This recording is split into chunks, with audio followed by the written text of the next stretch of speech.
Hello everyone, welcome to this channel. I am C S Ritu. आज का video है Vedanta limited पे। आज का वीडियो बहुत इंपॉर्टेंट है। कल वेदांता का स्टॉक बहुत फोकस में रहेगा बिकॉज आज कंपनी ने अपना प्रोडक्शन का डेटा रिलीज किया है फर्स्ट क्वार्टर का।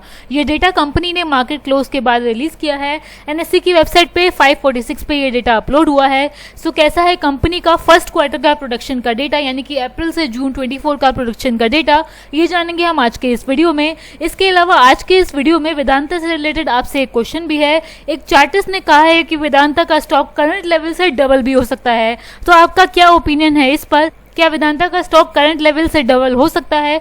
कमेंट करके अपना ओपिनियन हमें जरूर बताइए। और इस वीडियो में ये भी जानेंगे कि कौन से एनालिस्ट, कौन से चार्टिस्ट ने ये बात कही है। सो बिना किसी देरी के वीडियो को स्टार्ट करते हैं। एंड तक देखिएगा, लाइक करिएगा, चैनल को सब्सक्राइब करिएगा ताकि हमें मोटिवेशन मिले। सबसे पहले कंपनी के प्रोडक्शन के डेटा की बात करें। कंपनी एक डाइवर्सिफाइड नेचुरल रिसोर्सेज कंपनी है, तो कंपनी के डिफरेंट सेगमेंट हैं। तो यहाँ पर हमें एल्यूमिनियम का प्रोडक्शन का डेटा भी देखने को मिलेगा, जिंक का, कॉपर का, लेड का, पावर का। इन सभी प्रोडक्शन के डेटा को चलिए समझते हैं। सबसे पहले एल्यूमिनियम की बात करेंगे क्योंकि एल्यूमिनियम कंपनी का मेजर रेवेन्यू जनरेटिंग सेगमेंट है। एल्यूमिना में कंपनी ने प्रोडक्शन रिपोर्ट किया है लांजीगढ़ रिफाइनरी में फाइनेंशियल ईयर 25 के फर्स्ट क्वार्टर में 539,000 टन्स का, जो कि लास्ट ईयर के फर्स्ट क्वार्टर में 395,000 टन्स का था। तो यहाँ पर 36% का इंक्रीज है। एंड लास्ट क्वार्टर में 484,000 टन्स का कंपनी का प्रोडक्शन था लांजीगढ़ रिफाइनरी में। यहाँ से भी 11% का इंक्रीज है इस क्वार्टर में। एल्यूमिनियम का प्रोडक्शन हुआ है 596,000 टन्स का। फर्स्ट क्वार्टर में लास्ट ईयर के 579,000 टन्स का प्रोडक्शन था, 3% का इंक्रीज है। बट फोर्थ क्वार्टर से यहाँ पर स्लाइट डिक्लाइन है। सो एल्यूमिना का प्रोडक्शन लांजीगढ़ रिफाइनरी में इसीलिए इंक्रीज हुआ है 36% ईयर ऑन ईयर बेसिस पे, क्योंकि न्यू कैपेसिटी एडिशन हुआ है। नेक्स्ट, जिंक इंडिया के प्रोडक्शन की बात करें तो जिंक इंडिया में कंपनी की परफॉर्मेंस अच्छी नहीं आई है। और कल ही हिंदुस्तान जिंक का प्रोडक्शन का डेटा आया था, ये वही डेटा है क्योंकि कंपनी जिंक बिजनेस को हिंदुस्तान जिंक लिमिटेड के अंडर करती है। जिंक इंडिया में यानी कि हिंदुस्तान जिंक लिमिटेड में माइंड मेटल का प्रोडक्शन है फर्स्ट क्वार्टर फाइनेंशियल ईयर 25 में 263,000 टन्स का। लास्ट ईयर के कंपैरिजन में 2% का इंक्रीज है। लास्ट क्वार्टर के कंपैरिजन में 12% का डिक्लाइन है। सेलेबल मेटल का प्रोडक्शन है 262,000 टन्स का। लास्ट ईयर के कंपैरिजन में 1% का इंक्रीज है। लास्ट क्वार्टर के कंपैरिजन में 4% का डिक्लाइन है। और सिल्वर का प्रोडक्शन है 167,000 टन्स का। लास्ट ईयर के कंपैरिजन में 7% का डिक्लाइन है। लास्ट क्वार्टर के कंपैरिजन में 12% का डिक्लाइन है। सो जिंक इंडिया में प्रोडक्शन ज़्यादा अच्छा नहीं आया है।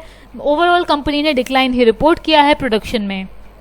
इसके अलावा जिंक इंटरनेशनल यानी कि कंपनी के जिंक के इंटरनेशनल बिजनेस की बात करें तो यहाँ पर माइंड मेटल का प्रोडक्शन कंपनी ने रिपोर्ट किया है 38,000 टन्स का। यहाँ पर भी डिक्लाइन है। लास्ट ईयर के कंपैरिजन में 45% का डिक्लाइन है। लास्ट क्वार्टर के कंपैरिजन में 13% का इंक्रीज है। जिंक इंटरनेशनल में जिंक का प्रोडक्शन कंपनी करती है गैम्सबर्ग में और बीएमएम यानी कि ब्लैक माउंटेन माइन में। इन दोनों जगह पर ही लास्ट ईयर के कंपैरिजन में प्रोडक्शन में कंपनी ने डिक्लाइन रिपोर्ट किया है।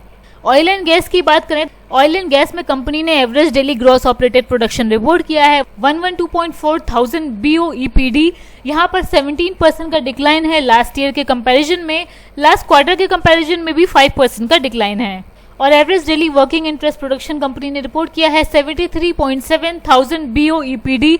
यहाँ पे 14% का डिक्लाइन है लास्ट ईयर के कंपैरिजन में एंड 4% का डिक्लाइन है लास्ट क्वार्टर के कंपैरिजन में। तो ऑयल एंड गैस में भी प्रोडक्शन ज़्यादा अच्छा नहीं आया है। आयरन ओर की बात करें तो यहाँ पर सेल्स कंपनी ने रिपोर्ट किया है 1 मिलियन टन्स की। यहाँ पर लास्ट ईयर के कंपैरिजन में 13% का डिक्लाइन है। फोर्थ क्वार्टर के कंपैरिजन में 42% का डिक्लाइन है। और प्रोडक्शन ऑफ कंपनी ने सेलेबल ओर रिपोर्ट किया है आयरन ओर सेगमेंट में 1.3 मिलियन टन्स का। लास्ट ईयर के कंपैरिजन में 5% का इंक्रीज है। लास्ट क्वार्टर के कंपैरिजन में 27% का डिक्लाइन है। पिग आयरन का प्रोडक्शन हुआ है 205,000 टन्स का। 4% का डिक्लाइन है लास्ट ईयर के कंपैरिजन में एंड लास्ट क्वार्टर के कंपैरिजन में 4% का इंक्रीज है। तो यहाँ पर भी मिक्स परफॉर्मेंस है, बहुत ज़्यादा अच्छी परफॉर्मेंस यहाँ पर कंपनी ने रिपोर्ट नहीं करी है। इसके अलावा स्टील की बात करें तो फिनिश्ड प्रोडक्शन कंपनी ने रिपोर्ट किया है 356,000 टन्स का। यहाँ पर लास्ट ईयर के कंपैरिजन में 10% का इंक्रीज है। लास्ट क्वार्टर के कंपैरिजन में 4% का इंक्रीज है। फैकर में कंपनी ने आयरन ओर का प्रोडक्शन रिपोर्ट किया है 80,000 टन्स का। 5% का इंक्रीज है लास्ट ईयर के कंपैरिजन में एंड लास्ट क्वार्टर के कंपैरिजन में सेम टर्म्स में है। फेरोक्रोम का प्रोडक्शन कंपनी ने 28,000 टन्स का रिपोर्ट किया है। लास्ट क्वार्टर में 27,000 टन्स का था, 4% का इंक्रीज है। सो इन सेगमेंट में कंपनी की परफॉर्मेंस ठीक आई है। यहाँ पर कंपनी ने इंक्रीज ही रिपोर्ट किया है। इसके अलावा कॉपर इंडिया में परफॉर्मेंस अच्छी नहीं आई है। कॉपर कैथोड्स का प्रोडक्शन कंपनी ने रिपोर्ट किया है 20,000 टन्स का, 35% का डिक्लाइन है। लास्ट ईयर के कंपैरिजन में, लास्ट क्वार्टर के कंपैरिजन में भी 35% का डिक्लाइन है। सो यहाँ पर प्रोडक्शन में डिक्लाइन है। इसके अलावा कंपनी ने ट्यूटिकोरिन स्मेल्टिंग ऑपरेशन पर भी अपडेट दिया है। कंपनी का ये प्लांट अप्रैल 2018 से हॉल्ट पड़ा है, मतलब क्लोज्ड है। फरवरी 29, 2024 को कंपनी की SLP को कि इस प्लांट को ओपन किया जाए, ऑनरेबल सुप्रीम कोर्ट ने डिसमिस कर दिया है।